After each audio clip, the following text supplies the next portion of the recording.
Hey everybody, I'm back. That's right. I thought I would start out another little series on Seraphon in Age of Sigmar 2. I apologize though, first off, that my voice is a little bit strange right now. I was sick just a week ago and still recovering from that, so unfortunately my voice is a bit smoky. So bear with me through that, and I thought to start everything off, I would go ahead and do a bit of a recap from a recent tournament called Siegeworld that was in my area. I didn't end up going to the 2,000 point. They actually had two tournaments, one Saturday, which was the 2,000 points, and one Sunday, which was 1,000 points. I didn't get to go to that 2,000 point tournament, but I did get to go to the 1,000 point tournament.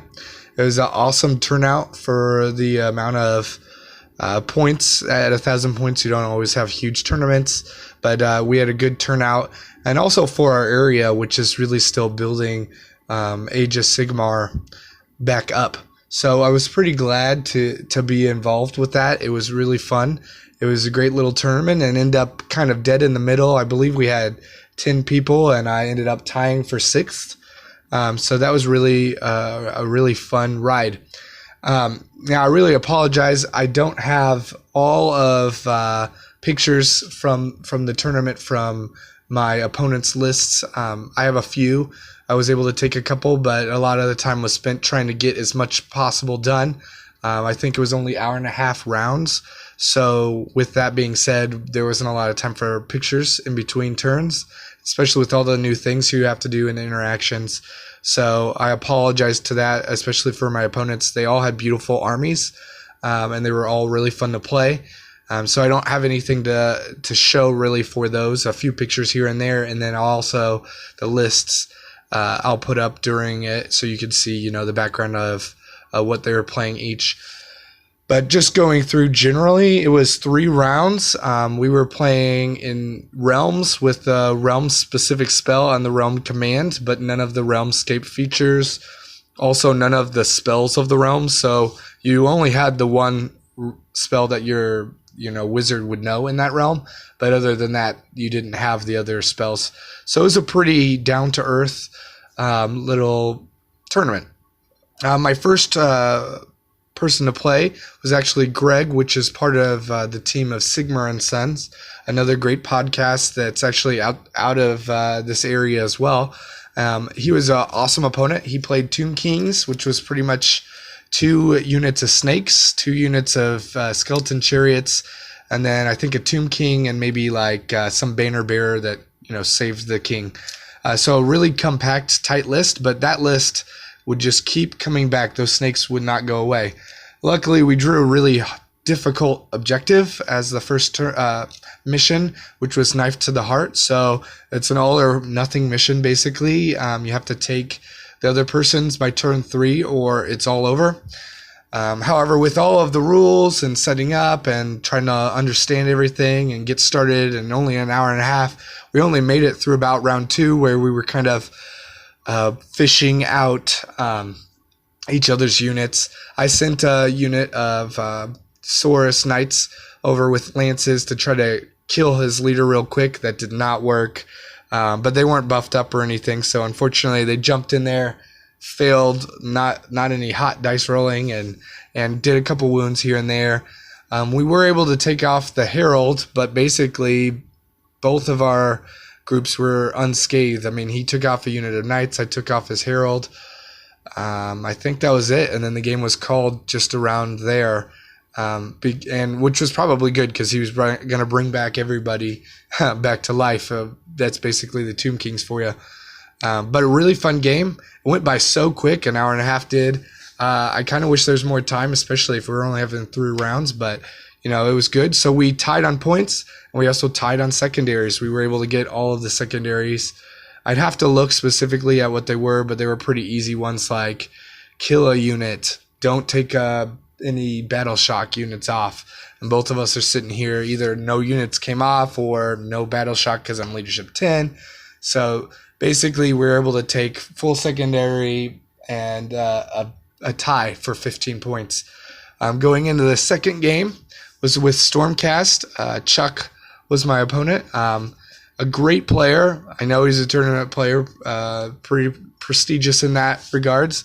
So I'm glad that he took it easy on me, but it was definitely a pummeling, and it's no thanks to those new units, not Liberators, but the Sequitors, they are just really good, and especially strong against Seraphon because of the keyword demon in there.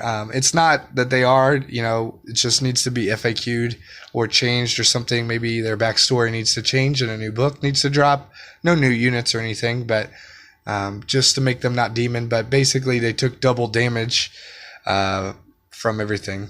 That being said, the objective was Battle for the Pass, the long ways. So we both teleporting armies, both have long ways. 2 objectives in the middle are worth 2. Your own objective is worth 1, and the opponent's is worth 4. Basically, we kind of pussyfooted around each other. I failed 2 teleports, which really hurt me. And then he was able to teleport a group of 10 Sequitors right under my lines, and by that time I threw mine into his, but I had lost enough stuff, especially because he dropped a comet maybe turn 1, I believe, into my ranks, and that Sigmar's comet just radiates damage all the time, and so there's nothing that they could really do about that, unfortunately, and so kind of killed half my army with the comet coming down. Killed a bunch of other stuff with shooting from his adjudicators, and the rest was just mopped up by Sequitors. There was a couple really cool parts, though, that my leader had the mirrored cuirass, which was a really good artifact to put on him. He bounced adjudicator mortal wounds and chain lightning like nobody's business, and actually that's what helped kill adjudicators on his objective. But unfortunately, Weight of Fire kills him. 4+ save will not do you any favors. And then the Skink Priest also jumped over hand-to-hand combat, took on a whole group of Adjudicators, a Huntsman, and maybe a Knight Invocator. I don't remember if he piled in, but basically a huge unit. Stayed alive for a round, but wasn't able to really keep it going, and then died. But it was a really nice try for him. So it was a good game, but lost everything. Just a complete 0. Wasn't able to pull off any secondaries. Most of the secondaries had to do with just things I wasn't capable of doing, like lose less heroes than the enemy, or lose less units or something like that. And I was going to take heavy losses no matter what going into that game, just because Sequitors just don't die. And so I did the best I could. I really wish the secondaries were better for that mission. I know they were doing it to separate the winners from the losers, but had there been some better secondaries, or even, maybe more units, I guess if I put more units on the board, I would have been able to hold objectives better. And I think I just need to be more aggressive, especially with teleporting a unit. That I left the 10-man unit of Knights in the backfield to block the Sequitors being able to transport in, and I should have tried to do them because they weren't going to move anyways. They were trying to block, so even if they didn't move, it wouldn't have hurt anybody. Whereas the regular Knights that got stuck for 2 rounds not teleporting really just hurt them because they couldn't do anything, and they just got beat up and thrown off the table. That being said, it was a good game. Chuck was awesome. He was really fun to play with. And I know he saw towards the end of the game, he was like, yeah, it was pretty much over. But he was really fun to play with. So I really appreciate playing with him, and especially being able to see the Sequitors in full power. The third game was against Giants. It was a general destruction list with 2 groups of ogres, a butcher, a giant, and a bone grinder giant. And I believe the player's name was Joe. He was a fantastic guy to play against. Just wanted to bring a fun list and play a fun game, and that's what it was.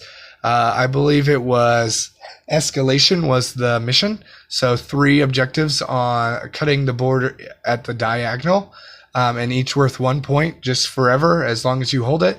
And then secondaries were like getting towards the middle of the board, taking one from an enemy unit and killing a general. The game was back and forth. His Bone Grinder Giant ran into my ranks first turn. Second turn, I teleported the heck away. Tried to kill his general real quick with the Troglodon and failed that miserably. And then killed his giant with a giant charge from the Tin Knights, and then got tied up with the Bone Grinder giant while I drew everybody in to do damage to him.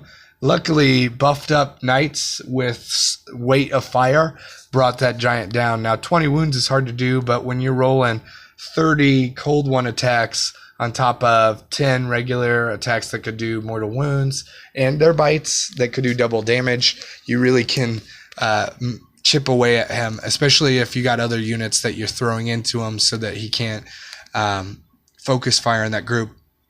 So that was a good game. I was able to pull out the win, a major win on that one, just because after taking out the Bone Grinder Giant, there just was nothing left for him to hold objectives, because then piecemeal, I was able to take on ogre groups in my preferred method, and so that really lended to it. And then it just hurt on some rolls back and forth. I know we both had bad dice, but that could have helped, rolling 21 attacks or 18 attacks would have been great for the Bone Grinder Giant when he does random attacks.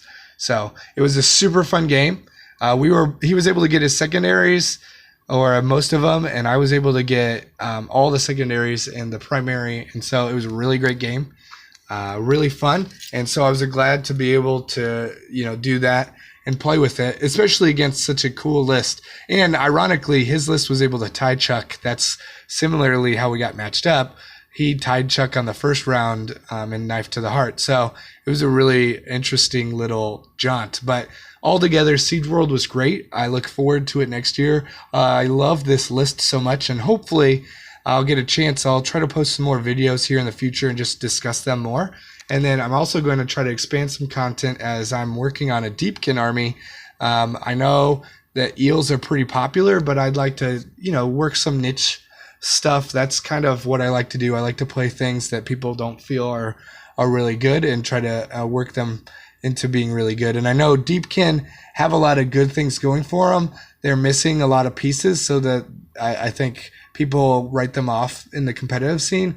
And so I'm looking at a couple lists, especially with copious amounts of Griffhounds, because who wouldn't want your little sea creatures to be modeled as Griffhounds and those to flay after your army as a blade of wounds and to sit on objectives and stuff.